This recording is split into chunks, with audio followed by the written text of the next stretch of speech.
Assalamualaikum warahmatullahi wabarakatuh. Halo semuanya, gimana kabarnya nih? Semoga kita dalam keadaan sehat terus ya. Perkenalkan, saya Indah Widiani dengan NIM 1107621058 dari kelas B PGSD FIP UNJ.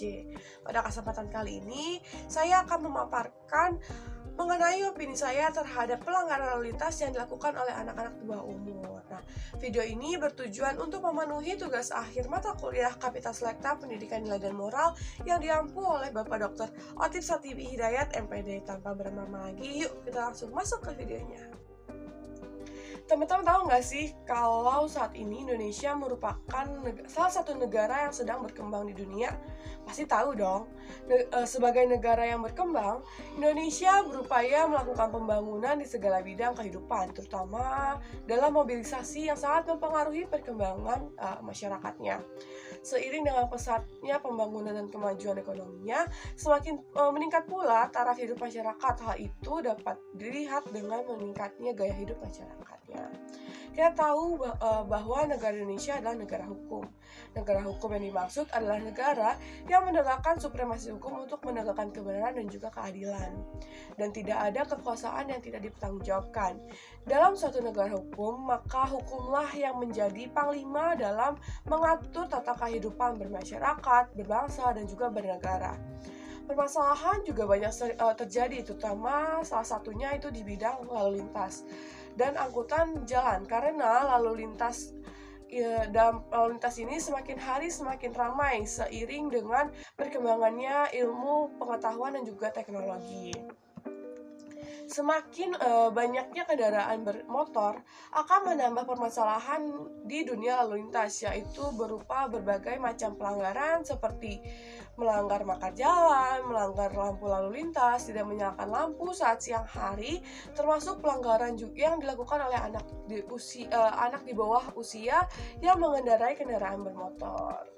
Nah, pelanggaran lalu lintas di jalan raya bukanlah masalah yang sederhana dan dianggap sebagai persoalan kecil, karena pelanggaran lalu lintas bisa mengakibatkan terjadinya kecelakaan lalu lintas yang banyak sekali. Kecelakaan lalu lintas ini tuh yang disebabkan oleh karena adanya pelanggaran lain gitu. Misalnya pelanggaran lampu pengatur lalu lintas yang mengakibatkan terjadinya tabrakan, pelanggaran karena tidak menyalakan lampu sen saat kita akan berbelok arah, pelanggaran marka jalan, dan juga lain sebagainya.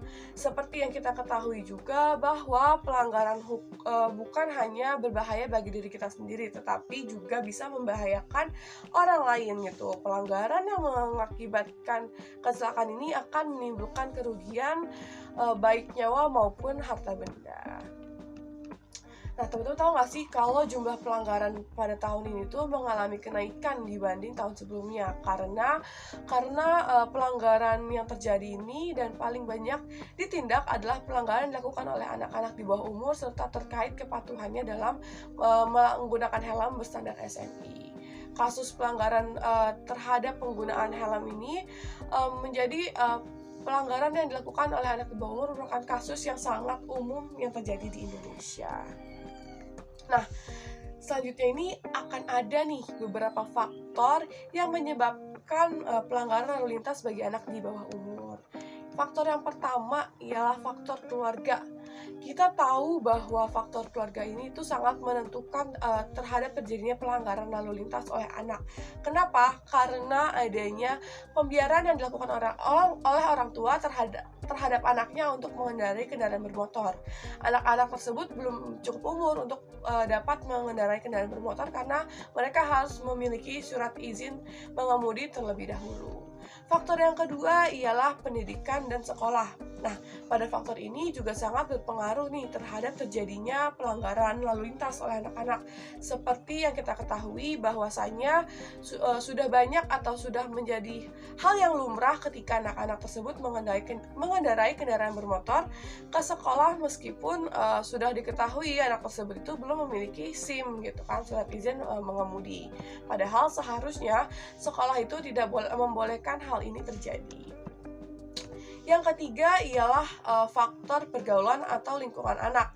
Nah, lingkungan ini itu mempunyai pengaruh yang sangat besar terhadap perilaku dan perkembangan anak-anak di bawah umur mengendarai kendaraan bermotor karena terpengaruh oleh lingkungan sekitarnya, yaitu banyak anak-anak sebayanya yang melakukan hal tersebut meskipun belum cukup umur. Hal ini terjadi karena sudah dianggap sebagai hal yang biasa dilakukan dalam masyarakat. Nah, selanjutnya kalian tahu nggak sih apa yang harus dilakukan oleh kepolisian untuk melakukan atau menangani pelanggaran berlalu lintas tersebut? Kalau kalian belum tahu, yuk dengerin aku dan kita bahas bareng-bareng. Yang pertama, upaya kepolisian untuk menangani permasalahan pelanggaran lalu lintas ialah kepolisian harus melakukan penyuluhan dan juga pembelajaran tentang etika berlalu lintas di sekolah-sekolah. Nah, hal ini dilakukan dengan tujuan untuk memberikan pengetahuan tentang peraturan berlalu lintas dan juga dimaksudkan untuk menumbuhkan kesadaran bagi para siswa. Nah, yang kedua, membuat kerjasama dengan sekolah. Nah, kerjasama ini sangat penting karena dengan adanya kerjasama ini diharapkan nih pihak sekolah dan juga kepolisian untuk saling melakukan pembinaan secara bersama-sama terhadap peserta didik baik di lingkungan sekolah maupun di tempat-tempat lainnya. Selanjutnya yang ketiga itu upayanya ialah adanya penindakan langsung oleh aparat kepolisian kepada pelaku pelanggaran rambu lalu lintas untuk memberikan efek jera terutama kepada anak-anak usia di bawah umur yang melakukan pelanggaran lalu lintas, dan juga menjadi peringatan kepada para orang tua untuk tidak membiarkan anak-anaknya yang belum mempunyai SIM untuk mengendarai kendaraan bermotor. Nah, yang terakhir adalah adanya pemasangan banner dan juga baliho terkait dengan beberapa sanksi apabila para anak-anak tersebut melakukan pelanggaran lalu lintas.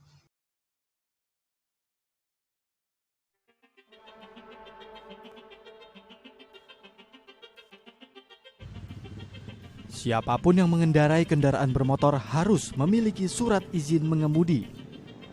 Hal tersebut tertera dalam Undang-Undang Republik Indonesia Nomor 22 Tahun 2009 tentang Lalu Lintas dan Angkutan Jalan, di mana pada pasal 81 ayat 1 menyebutkan untuk mendapatkan surat izin mengemudi setiap orang harus memenuhi persyaratan usia, administratif, kesehatan, dan lulus ujian.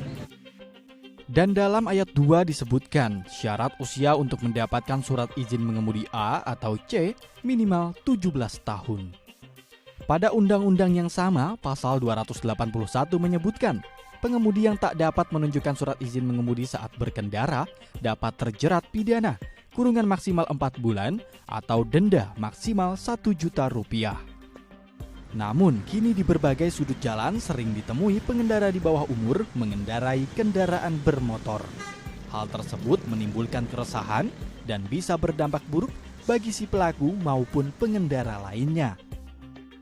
Pada awal Februari tahun ini, sejumlah mahasiswa dari salah satu perguruan tinggi swasta di Jakarta mengajukan gugatan ke Mahkamah Konstitusi agar orang tua pengendara di bawah umur ikut dipidana. Baik orang tua yang membiarkan atau meminjamkan anaknya mengendarai kendaraan bermotor tanpa SIM. Polisi sudah cukup tegas untuk melakukan penindakan terhadap pelanggaran-pelanggaran penggunaan sepeda motor yang dikendarai oleh anak. Tapi mungkin karena kasusnya terlalu banyak, mungkin karena memang fenomenanya ini menjadi hal yang sangat biasa, maka ini harus dirubah paradigmanya.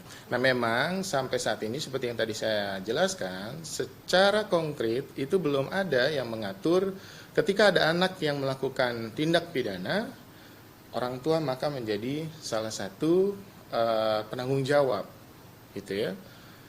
Karena kita tahu bahwa pada asas hukum pidana tidak dapat perbuatan pidana itu dialihkan kepada orang lain hukumannya ketika ada orang melakukan sebuah pidana. Tapi kalau kita lihat di undang-undang bahwa sejatinya 0 sampai 18 tahun masih merupakan tanggung jawab secara full orang tua. Kita lihat di beberapa kasus orang tua turut serta melakukan upaya pertanggungjawaban itu karena memang si anak tidak bisa melakukan tanggung jawab. Seperti tadi saya sampaikan, ganti rugi gitu ya. Mau tidak mau kan orang tuanya yang mengganti rugi. Untuk mengurangi fenomena pengendara di bawah umur, Ditlantas Polda Metro Jaya melakukan sinergi dengan pihak sekolah dan masyarakat melalui edukasi ke berbagai sekolah dan juga ke lingkungan masyarakat yang ada di DKI Jakarta. Kita juga sudah mengedukasi bahwa lingkungan sekolah juga bisa mempengaruhi mereka, bisa mendidik mereka supaya tidak menggunakan kendaraan untuk menuju ke sekolah. Karena kondisi saat ini ada beberapa sekolah yang tampaknya sepertinya juga tahu bahwa ada beberapa muridnya menggunakan sepeda motor gitu ya. Makanya kami menghimbau kepada Dinas Pendidikan, termasuk juga kepada guru, kepala sekolah, termasuk juga keluarganya. Karena ada juga beberapa kepala keluarga, orang tua yang masih memberikan sepeda motor kepada anaknya yang belum cukup usia. Ditlantas Polda Metro Jaya juga selalu terbuka untuk bisa berkolaborasi dengan institusi pendidikan untuk mensosialisasikan larangan anak di bawah umur mengendarai kendaraan bermotor. Tim Liputan DAI TV. Nah, gimana nih teman-teman? Sekarang udah tahu kan apa saja yang menjadi faktor dalam masalah pelanggaran lalu lintas? Maka dari itu, kita sebagai masyarakat yang patuh terhadap hukum harus mematuhi peraturan berkendara yang ada dengan harus memiliki SIM terlebih dahulu, menggunakan helm saat berkendara, dan juga patuhi rambu-rambu lalu lintas yang ada. Karena jika bukan kita yang mulai, harus siapa lagi?